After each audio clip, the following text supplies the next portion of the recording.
Hello students, I hope आप सब अपने अपने परिवार के साथ स्वस्थ होंगे। तो आज हम अपना थर्ड यूनिट स्टार्ट करने जा रहे हैं। अब तक के सिलेबस में हम अपना यूनिट 1 कार्य, आजीविका तथा जीविका तथा यूनिट 2 पोषण, खाद्य विज्ञान और प्रौद्योगिकी कंप्लीट कर चुके हैं। तो अब तक हम 6 लेसन कंप्लीट कर चुके हैं। ये नया यूनिट है मानव विकास और परिवार अध्ययन। इसके अंदर भी हमारे 3 लेसन्स हैं। पहला लेसन है प्रारंभिक बाल्यावस्था, देखभाल और शिक्षा, और दूसरा है विशेष शिक्षा और सहायक सेवा, और तीसरा इसमें है बच्चों, युवाओं और वृद्धजनों के लिए सहायक सेवाओं, संस्थानों और कार्यक्रमों का प्रबंधन। तो हम अपना पहला लेसन इस यूनिट का, वैसे तो लेसन नंबर 7 है ये, प्रारंभिक बाल्यावस्था, देखभाल और शिक्षा स्टार्ट कर रहे हैं। तो इसे इंग्लिश में हम कहते हैं early childhood care and education. तो जैसा कि आपको नाम से ही समझ में आ रहा होगा, अर्ली चाइल्डहुड यानी कि प्रारंभिक बाल्यावस्था की जो लाइफ के आरंभ के जो साल हैं उसमें हमें बच्चे की देखभाल कैसे करनी है और उसके लिए हमें किस शिक्षा की आवश्यकता है। तो इसके हम उद्देश्य देख लेते हैं। प्रारंभिक बाल्यावस्था, देखभाल और शिक्षा के मौलिक सिद्धांत, बच्चों की आरंभिक देखभाल, बच्चे कैसे खेलते और सीखते हैं, और जीविका के लिए आवश्यक जानकारी और कौशलों को समझना। तो अब हम इसको लेसन को स्टार्ट करते हैं कि हमें प्रारंभिक बाल्यावस्था का महत्व क्या है। तो बेसिकली मैं आपको पहले बता दूं कि इस लेसन में हम अपने 11th क्लास में भी जो मानव विकास के लेसन्स पढ़े हैं उसमें हमने कुछ परिवर्तन कि मानव जीवन में क्या क्या परिवर्तन आते हैं बचपन से लेकर अंत तक, उसके बारे में हमने पढ़ा और क्या क्या अवस्थाएं होती हैं। तो ये पहली अवस्था आपने शैशवावस्था पढ़ी थी, फिर दूसरी बाल्यावस्था, फिर तीसरी किशोरावस्था, फिर प्रौढ़ावस्था और फिर अंत में वृद्धावस्था। तो ये हम लेसन में यही जानेंगे कि इस अवस्था में क्या क्या परिवर्तन होते हैं और एक बच्चे में कैसे वो बड़ा होता है, कैसे वो चीज़ों को सीखता है और कैसे वो अपने वातावरण से चीज़ें जो हैं एक्सेप्ट करता है और अपने में बदलाव लेके आता है। तो यहाँ से हम स्टार्ट करते हैं कि नन्हे शिशु बहुत छोटी उम्र से ही सीखना शुरू कर देते हैं। छोटे बच्चे को अपने परिवार के सदस्यों से लगाव होने लगता है। ये इसका क्या मतलब है कि जब बच्चा पैदा होता है तो वो ब्लैंक स्लेट होता है, उसे कुछ भी नहीं पता होता है, लेकिन जैसे जैसे वो अपने परिवार के सदस्यों को देखता है तो उसे दुनिया के बारे में, आसपास की दुनिया के बारे में बातें वो सीखने की कोशिश करता है। तो जब वो अपने आसपास देखता है तो सबसे पहले वो अपने माता पिता को देखता है, फिर उसे अपने माता पिता से लगाव होने लगता है, फिर उसे अपने भाई बहनों से लगाव होने लगता है, और धीरे धीरे उसे अपने दादा दादी, अंकल आंटी, जिन जिनको वो देखता है अपने सामने, उनसे उन्हें लगाव होने लगता है। वह अपने परिवार के सदस्यों और नियमित मिलने वाले लोगों को पहचानने लगता है। आपको अगर ध्यान हो या आपके आसपास कोई छोटा बच्चा हो तो आप देखेंगे कि अगर आप उसके लिए अनजान हैं तो आपके पास आता नहीं है। आप उसे कितना भी कहो कि आ जाओ तो नहीं आएगा, क्योंकि वो आपको पहचानता नहीं है। इसका मतलब ये है कि जैसे जैसे बच्चा बड़ा होने लगता है 5-6 महीने का, तो वो अपने परिचित और अपरिचित के बीच में अंतर करने लगता है। 8 से 12 माह का बच्चा अपरिचित लोगों के प्रति भय को दर्शाता है और अपनी माँ से अत्यधिक लगाव रखता है। ऐसा होता है ना कि वो अगर कोई उसे माँ के अलावा कोई और भी दिखता है तो वो उसके पास नहीं जाता है, उसे केवल अपनी माँ से ही लगाव होता है।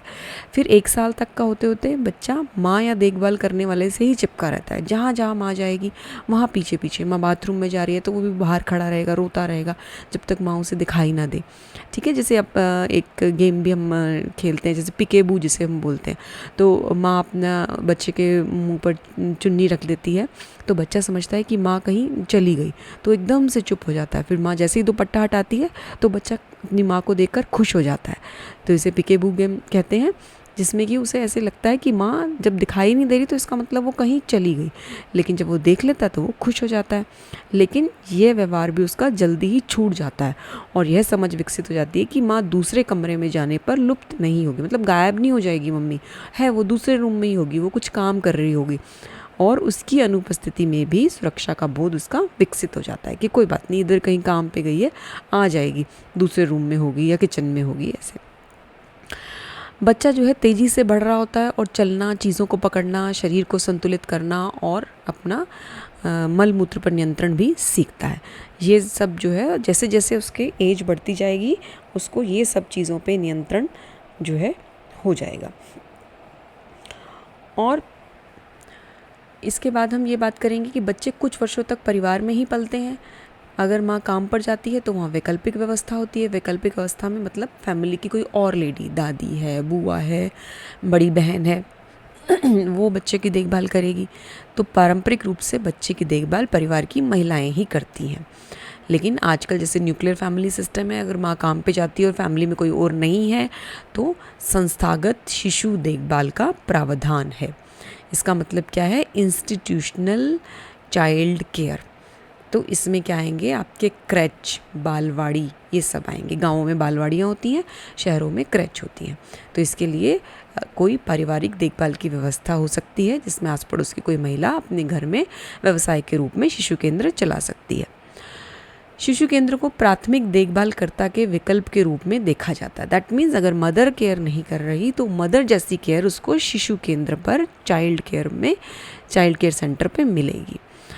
तो आदर्श रूप से तो यानी कि आइडियोलॉजिकली ये कहा जाता है कि 3 साल का होने पर ये एक्सपीरियंस बच्चे को देना चाहिए। यानी कि 3 साल तक बच्चे को घर में रखना चाहिए परिवार के साथ, बट 3 साल के बाद आप उसको कहीं भी क्रच स्कूल में भेज सकते हैं। अपने आसपास के लोगों और चीज़ों के साथ परस्पर व्यवहार से ही इस उम्र के बच्चे सारी जानकारी एकत्रित करते हैं जो वे कर सकते हैं। ठीक है, लाइक इस एज में बच्चों का जो सीखने की क्षमता है उसमें वृद्धि होने लगती है। ठीक है, वो जो भी चीज़ें देखेगा उसे वो जल्दी जल्दी इस एज में सीखेगा। जैसे जब बच्चा चलना और दौड़ना, चीज़ों को उलटना पलटना और बोलना सीख लेता है तो वो पार्टिसिपेट भी करने लगता है, क्योंकि जब तक ये चीज़ें नहीं आएंगी तो वो पार्टिसिपेशन भी नहीं होगा। तो शिशु केंद्र में बच्चे को तभी भेजना चाहिए जब आपको लगे कि ये थोड़ा थोड़ा पार्टिसिपेट करने लगा है और उसे कुछ बोलना भी आ गया है। तो 3 साल तक के बच्चे में अपनी मदर लैंग्वेज को भी बोलना आ जाता है, शब्द ज्ञान बढ़ जाता है और उसके साथ ही बच्चे की प्राकृतिक वस्तुओं आदि की समझ भी बढ़ जाती है, नेचर को भी वो समझने लगता है। तो ये प्री स्कूल की बात कर रहे हैं अब हम यहाँ पे। तो किसी अच्छे विद्यालय पूर्व केंद्र यानी कि प्री स्कूल की पढ़ाई और अन्य अनुभव इस उम्र के छोटे बच्चों के लिए अत्यधिक लाभदायक पाए गए हैं। यानी कि अगर आप इस एज में बच्चे को प्री स्कूल में भेजेंगे तो उसे बहुत कुछ सीखने को मिलेगा। ठीक है, तो क्योंकि उसकी बड़ी सारी क्यूरियोसिटी होगी इस टाइम पे, और आप ऐसी जगह पर उसे नहीं भेज सकते कि जहाँ जैसे फॉर्मल क्लासरूम में कि बंद यहाँ पे आपको 5 घंटे बैठना है, ब्लैक बोर्ड को देखना है, कहीं बाहर नहीं जाना है। वो आप फॉर्मल स्कूलिंग नहीं दे सकते। अब उसको प्री स्कूल में भेजना है, यानी कि खेल खेल में सीखने का तरीका पढ़ाई को रुचिकर बना देता है और बच्चा दूसरे बच्चों को का साथ पसंद करता है और बहुत तेज़ी से काम करना सीख जाता है। तो इसका मतलब ये है कि अगर हम बच्चे को बांध के बिठा देंगे तो उसकी जिज्ञासा ख़त्म हो जाएगी, वो बेचैन हो जाएगा और वो असुरक्षित महसूस करेगा। इसीलिए इस उम्र में बच्चे को जो है नेचुरल वातावरण में आपको सिखाना है और वो नेचुरल वातावरण आपको प्री स्कूल्स में मिलेगा। लेकिन इसका मतलब ये नहीं है कि जो बच्चे नर्सरी स्कूल नहीं जाते वो कुछ सीख ही नहीं पाते, वो प्राकृतिक रूप से सीखते हैं। ठीक है ना, लेकिन विद्यालय पूर्व केंद्र यानी कि प्री स्कूल के जो अनुभव हैं वो बच्चे की जानकारी को बढ़ाते हैं और विद्यालय में पढ़ने के लिए उसे तैयार करते हैं। तो अभी तक हमने यही पढ़ा कि जैसे बच्चा बड़ा होता है तो उसकी वातावरण को लेकर, अपने परिवार, अपने संबंधों को लेकर समझ में वृद्धि होती है और अगर उसे 3 साल की उम्र तक प्री स्कूल में डाल दिया जाए तो उसके ये अनुभव और अच्छे हो जाते हैं। तो अब हम बात करेंगे डेफिनेशन की। विद्यालय पूर्व या प्री स्कूल एजुकेशन यह एक ऐसा कार्यक्रम है जो बाल केंद्रित है, यानी कि बच्चों पे सेंटर है और अनौपचारिक है तथा बच्चे को सीखने का अनुकूल एनवायरनमेंट प्रदान करता है जो घर में सीखने के अच्छे परिवेशों के लाभों का पूरक होता है। दैट मीन्स घर में भी आप उसे सिखा रहे हैं लेकिन वो और स्ट्रेंथन होगा प्री स्कूल में जाके। तो ऐसी स्थितियों में जहाँ घर के वातावरण में कोई कमी है वहाँ प्री स्कूल में बच्चे की घर के बाहर वृद्धि और विकास में सहायता करने में मुख्य भूमिका है। तो प्रारंभिक बाल्यावस्था शिक्षा और देखभाल एक ऐसी गतिविधि है जो विभिन्न स्थितियों में बाल्यावस्था को लाभ पहुंचाने के साथ साथ इन मूलभूत कामों में माता पिता और समाज की सहायता करके परिवारों का लाभ पहुंचाती है। ठीक है, तो आपको अर्ली चाइल्डहुड एजुकेशन का पता चला कि ये एक ऐसी सर्विस है कि जिससे बच्चे का बचपन और बेहतर और लर्निंग अपॉर्चुनिटीज़ के साथ हो जाएगा, और सारी जिम्मेवारी पेरेंट्स की ही नहीं रहेगी, क्योंकि पेरेंट्स को भी कई बार समझ में नहीं आता कि हम कैसे पालें बच्चों को। तो अगर हम प्री स्कूल में भेज देते हैं तो बच्चे वहाँ पे और डिसिप्लिन और अच्छी उनकी ग्रोथ एंड डेवलपमेंट होती है। तो इसके हम मूल उद्देश्य पढ़ लेते हैं अर्ली एजुकेशन के। बच्चे का समग्र विकास यानी कि all round development of the children, और जिससे वह अपनी क्षमताओं को पहचान सके। विद्यालय की तैयारी, स्कूल जाने के लिए वो रेडी हो जाए। ये नहीं कि आप एकदम से उसको फॉर्मल स्कूल में भेज दें, तो उसके लिए वो ट्रॉमेटिक हो सकता है। तो प्री स्कूल में बच्चा विद्यालय की तैयारी करता है। महिलाओं और बच्चों के लिए सहायक सेवाएं प्रदान करना। अब हम कुछ इसमें बेसिक कंसेप्ट्स के बारे में पढ़ेंगे, जैसे कि हम हर लेसन में पढ़ते हैं। तो पहला है प्रारंभिक बाल्यावस्था, जीवन की जन्म से लेकर 8 वर्ष तक की आयु की अवस्था है। 8 साल के बच्चे को हम इस कैटेगरी में रखते हैं। तो और इसे 2 भागों में बांटा गया है, जन्म से 3 वर्ष तक और 3 से 8 साल तक। और शैशवावस्था, ये आप पिछले क्लास में भी पढ़ चुके हैं। जन्म से कई जगह से 1 साल और कई जगह से 2 साल तक की आयु की अवधि कहा गया है, जिसमें बच्चा अपनी सब ज़रूरतों के लिए बड़ों पर निर्भर करता है। फिर हम बात कर रहे हैं फिर से डे केयर सेंटर की और बाल केंद्र, शिशु केंद्र की। ये पूरे दिन के कार्यक्रम होते हैं और इन कार्यक्रमों में शिक्षक और सहायकों को बहुत छोटे बच्चों की देखभाल, उनकी सुरक्षा, उनके खाने पीने, शौचालय आदतों, भाषा विकास, सामाजिक ज़रूरत को समझने और सिखाने के लिए ट्रेनिंग दी जाती है। तो 2 से 3 साल के बच्चे को कभी कभी टोडलर भी कहते हैं। क्यों कहते हैं इसे टोडलर? टोडलर का मीनिंग होता है फुदक फुदक कर चलना, तो इसीलिए 2 से 3 साल के बच्चे को टोडलर कहते हैं। विद्यालय पूर्व यानी कि प्री स्कूल चाइल्ड नाम इसलिए दिया गया है क्योंकि यह बच्चा अभी किसी ऐसे परिवेश में रहने के लिए तैयार होता है जो परिवार से बाहर का होता है। ठीक है, तो छोटे बच्चे के लिए कुछ विद्यालय अक्सर मॉन्टेसरी स्कूल भी कहते हैं। मॉन्टेसरी भी जैसे नर्सरी है वैसे ही मॉन्टेसरी स्कूल भी कहा जाता है। मॉन्टेसरी नाम जो है वो मारिया मॉन्टेसरी के नाम पर पड़ा है, क्योंकि उन्होंने ही शिक्षा के जो छोटे बच्चों को पढ़ाने के लिए क्या प्रिंसिपल्स होने चाहिए, उन्होंने ही उसको इन्वेंट किया या दुनिया को बताया। ठीक है, तो उन्हीं के नाम पे जो बच्चों के स्कूल हैं उन्हें मॉन्टेसरी स्कूल भी कह दिया जाता है। इसके अलावा ये जो मनोवैज्ञानिक पियाजे हैं, ये हम 11th क्लास में भी हमने इनकी थ्योरी पढ़ी थी। उन्होंने भी अपना जीवन यह समझने और समझाने में गुजार दिया कि छोटे बच्चे की दुनिया को समझने के तरीके भिन्न होते हैं। हमने पियाजे की थ्योरी पढ़ी थी, अगर आपको याद हो तो उन्होंने 4 स्टेजेस बताई थी, सेंसरी मोटर स्टेज, और उसके बाद प्री ऑपरेशनल, उसके बाद कंक्रीट ऑपरेशनल, फॉर्मल ऑपरेशनल। ये 4 स्टेजेस अगर आप अपने नोट्स उठा के देखेंगे तो वो पिछले 11th क्लास में इन्होंने पियाजे ने बच्चों के बारे में अलग अलग ढंग से इसमें बताया है। अब है अर्ली चाइल्डहुड एजुकेशन के सिद्धांत, प्रिंसिपल। इसे हम शॉर्ट में ECCE भी कहते हैं, जो कि आपके लेसन का टाइटल है ना, early education, early childhood care and education. ठीक है, तो इसके क्या प्रिंसिपल्स हैं, यानी कि अगर आप बच्चों को पढ़ा रहे हैं तो उसको सिखाना, मतलब खेल खेल में सिखाना है आपको, और आपको क्रिएटिव ढंग से उसको एजुकेशन देनी है। शिक्षा का आधार कला है। बच्चों की विशिष्ट सोच को मान्यता देनी है, अपनी बात नहीं थोपनी, जो बच्चे जैसे करना चाहते हैं उनको वैसे ही करने देना है, और विशेषज्ञता की बजाय अनुभव को प्रमुखता देनी है, मतलब उनको एक्सपीरियंस करने देना है, उनको करने देना है, करने से एक्सपीरियंस आएगा। दैनिक नित्यचर्या में अच्छी जानकारी और चुनौतियों का अनुभव कि क्या क्या चैलेंजेस फेस करने पड़ सकते हैं। ठीक है ना, ये नहीं है ना कि छोटे बच्चे हैं तो आपके अकॉर्डिंग ही चलेंगे, वो तो अपने मन से करना चाहेंगे, तो you should be prepared and ready for that. औपचारिक और अनौपचारिक दोनों प्रकार की आपको बातचीत करनी आनी चाहिए।